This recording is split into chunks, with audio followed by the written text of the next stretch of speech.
On doit bien se rendre compte qu'avec des décisions pareilles, c'est toute l'Afrique qui perd. C'est vraiment toute l'Afrique qui perd. On passe pour des guignols complets. Faut bien, il y a aucune forme de justice là-dedans, parce que c'est encore l'Afrique qui perd. On en a un niveau, que ce soit le Maroc ou le Sénégal, j'en ai plus rien à foutre. Là, le niveau auquel on se donne en spectacle, frérot, ça me déçoit en tant qu'Africain, ça fait bouillir mon sang, ça me rend complètement dingue. Et j'aimerais qu'on responsabilise davantage nos dirigeants, c'est-à-dire que ceux qui ont pris ces décisions-là, j'aimerais qu'on puisse les confronter, qu'on nous dise c'est un tel, et qu'ils rendent des comptes, parce que ce sont, je te le dis, des histoires d'ego et de fierté. Je suis sûr que c'est ça. Je sais comment fonctionne ce continent-là. Plus un peu de corruption qui mène à ce type de décision complètement saugrenues qui affiche l'Afrique. Est-ce qu'on a besoin de ça, nous? Des gens nous disent qu'on est claqué au foot, on a du mal à organiser une compétition qui commence à prendre un minimum d'ampleur, un minimum de street credibility. Ça devrait pas changer. Le match a été gagné sur le terrain. Qu'on arrête cette mascarade justement le plus vite possible. Le timing, il est pitoyable. Je suis désolé, mais on va mettre l'épée dans le plat, même si ça peut nous coûter. Moi, encore une fois, je vais faire preuve de sincérité dans ce sujet-là. C'est que, oui, il y a une loi, il y a un article, mais ça montre il y a un règlement, mais ça montre encore une fois que la CAF est une bande d'incompétents. Parce que, je suis désolé, mais ce soir-là, tu dois prendre tes responsabilités ou le lendemain ou le surlendemain pour faire valoir tes droits sur cette compétition en disant que le Sénégal, à ce moment-là, n'a pas gagné la Coupe d'Afrique des Nations. Mais 2 mois après, Toto, 2 mois après, mais on est où là? On n'est pas dans un match CM1, CM2. On n'est pas dans une coupe d'interquartier, on parle d'une coupe d'Afrique des Nations où à Dakar ils ont célébré, où ils ont récupéré les coupes, ils ont récupéré les médailles.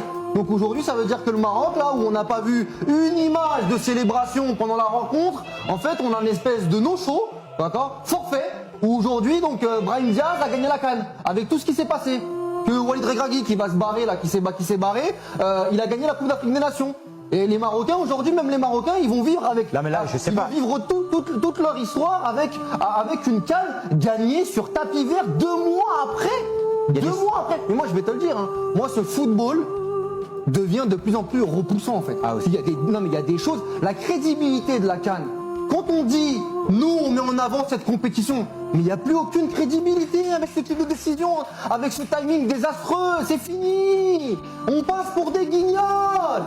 C'est une compétition de guignols aujourd'hui. Parce que tu peux pas me dire que 2 mois après, alors qu'il n'y a eu aucun cas, il n'y a pas de cas précédent, ça n'existe pas dans le football. Sur un match aussi important, sur une finale aussi importante qui donne un titre africain. Aujourd'hui, 2 mois après, on a une décision qui est lunaire. Et le Maroc va vivre avec ça. Mais moi je suis supporter marocain, mais sincèrement, pendant toute ta vie, tu te dis, t'as votre coupe en bois là, votre coupe de la honte, votre coupe où on n'a même pas vu un but, etc., où il y a eu un penalty raté. Soit tu prends la décision le soir même ou le lendemain, mais jamais 2 mois après. Non, mais c'est ridicule, en tout point. C'est quoi, tu l'as gagné à la photocopieuse en fait, la finale? Ah non, tu l'as gagné parce que... tu l'as gagné sur un mail. Tu l'as gagné sur un mail, sur un fax? Pape Thio, le sélectionneur sénégalais, est allé présenter le trophée à l'armée sénégalaise.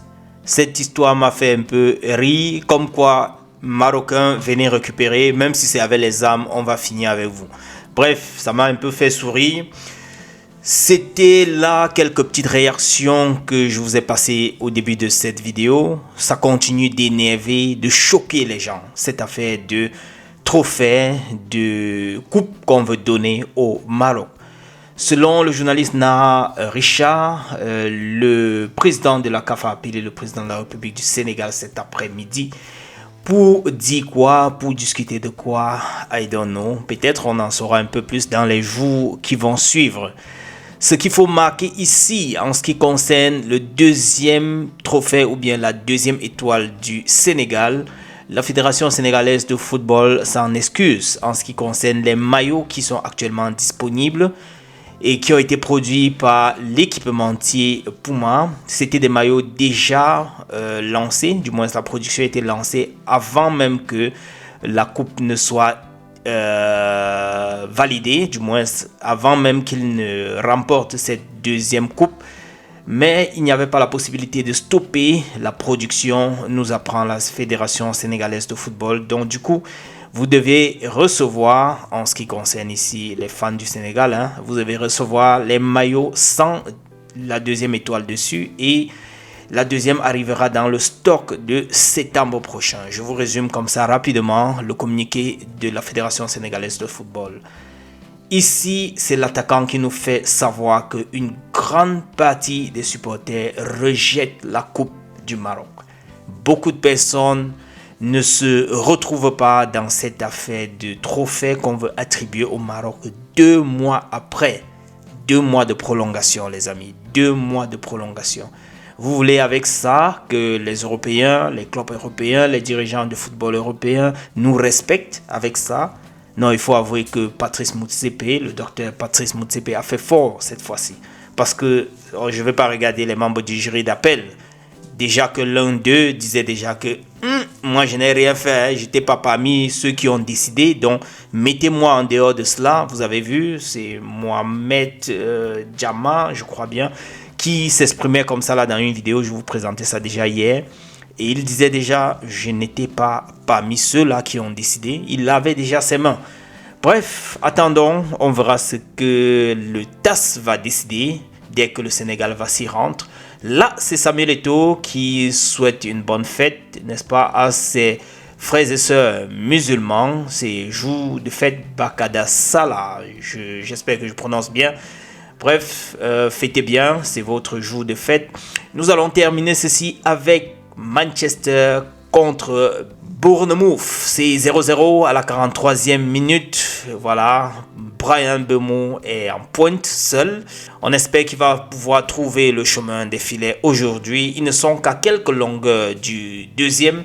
Et s'ils gagnent ce match-ci, ça va leur permettre de se rapprocher de plus en plus du deuxième et s'assurer d'une place en Champions League pour la saison prochaine. Ils ne sont qu'avec un écart de 6 points de Manchester City.